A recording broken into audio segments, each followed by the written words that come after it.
Hello, this is Jack. Yes, Jack speaking. Your brother James had been in a traffic accident this afternoon.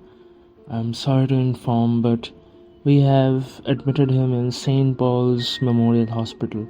We would encourage you to quickly visit him as soon as possible, the voice over the phone said. Okay, I'll be there as soon as possible, I said. Later that afternoon, around 4 p.m., I reached the hospital. The doctor asked, Yes, I'm Jack. I was informed my brother was in some sort of an accident. Yeah, motorcycle accident, the doctor replied. Your brother is really lucky to be alive. There happens to be no sustainable injuries, so I'd expect him to make a full recovery within 2 months. I was happy. I said, Thank you, doctor, and left the hospital. Of relief, my brother was alright. I quickly checked my phone and saw there was a message from James, right before he had been in his accident, I presumed.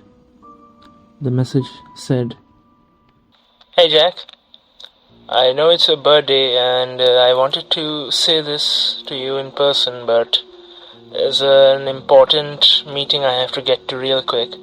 So, yeah, I'm going to tell this to you over the phone. I'm really sorry. But you know that house you were talking about getting because you are really clumsy and you want an actual house to live in rather than hotels. So yeah, I got you one for your birthday. Happy birthday. I really wanted to give this gift to you in person, but what can you do? I'll be there tonight, so don't forget me. There were tears rolling down my cheeks now. Tears of joy. My brother had gotten me a home, finally.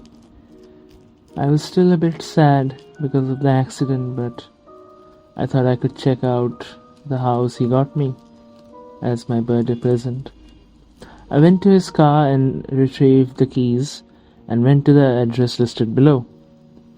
The house was very big, something a bachelor like me could only dream of living in.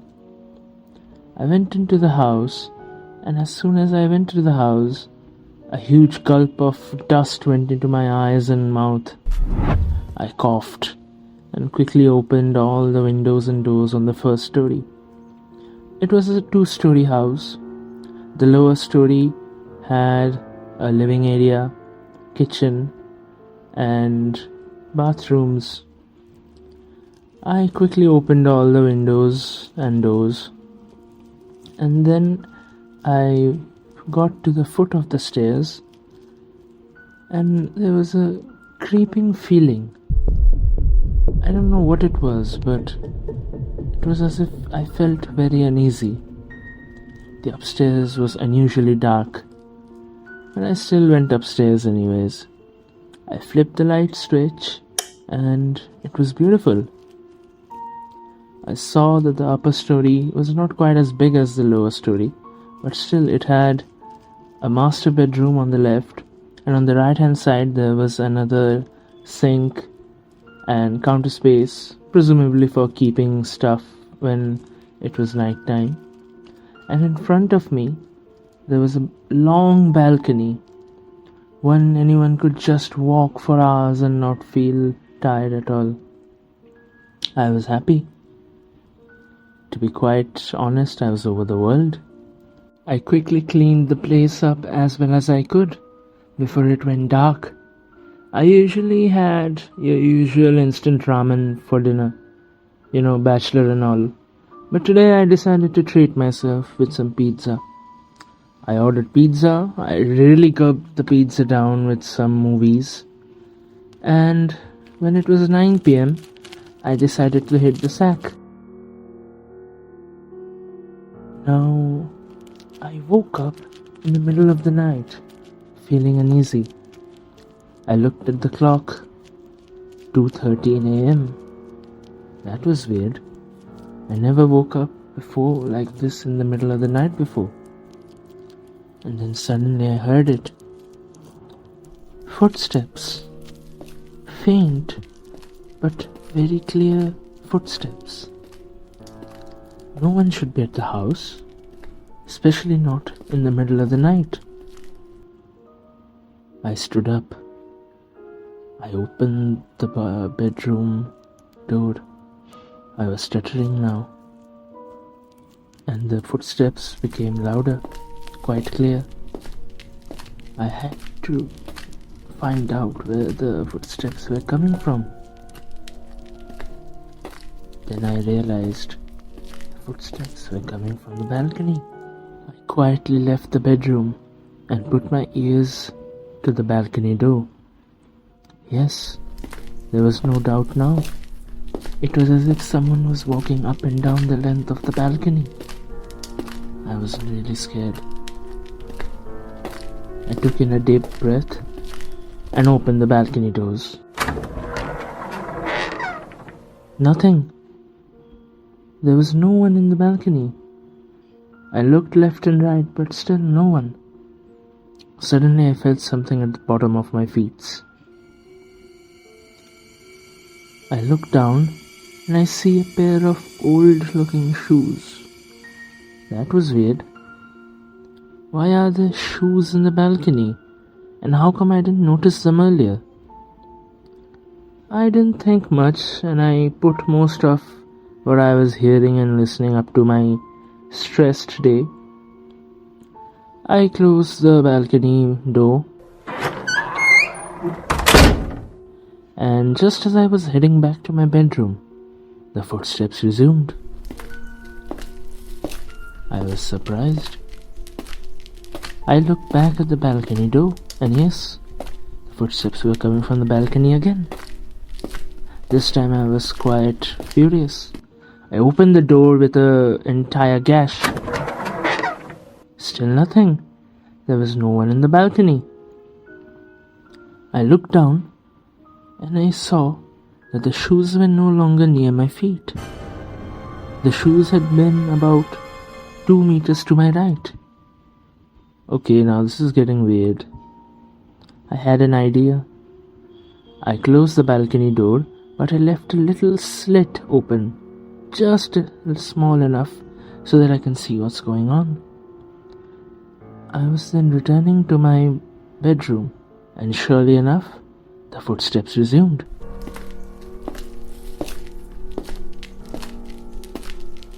I looked back, and what I saw ran a chill down my spine. I saw the shoes were moving on their own, up and down the length of the balcony.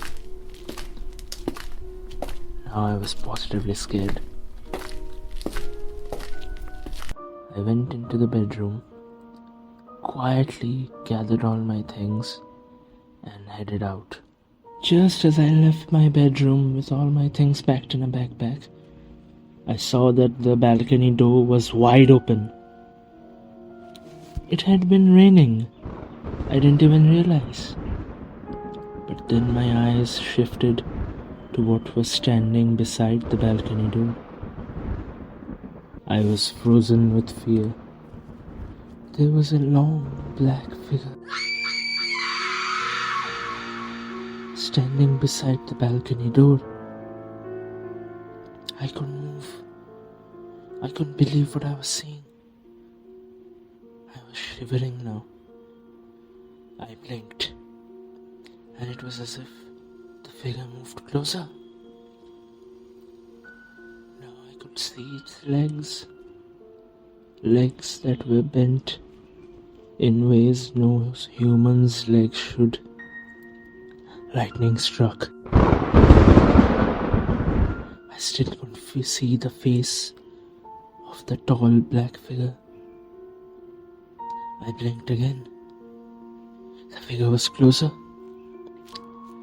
I was so scared I could cry, but I knew if I did nothing, this would be my end.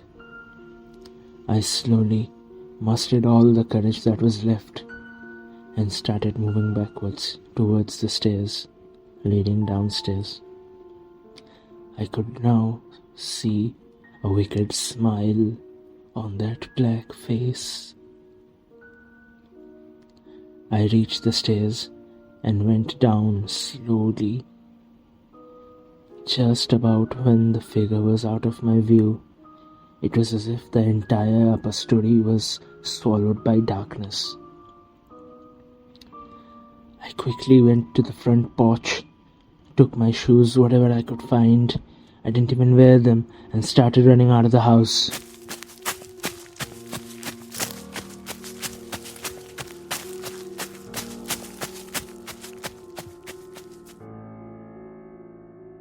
Hey, someone's awake. I woke up. Where am I? There was a doctor standing in front of me. You're in the hospital near Welchtown, son. What happened to me? I asked.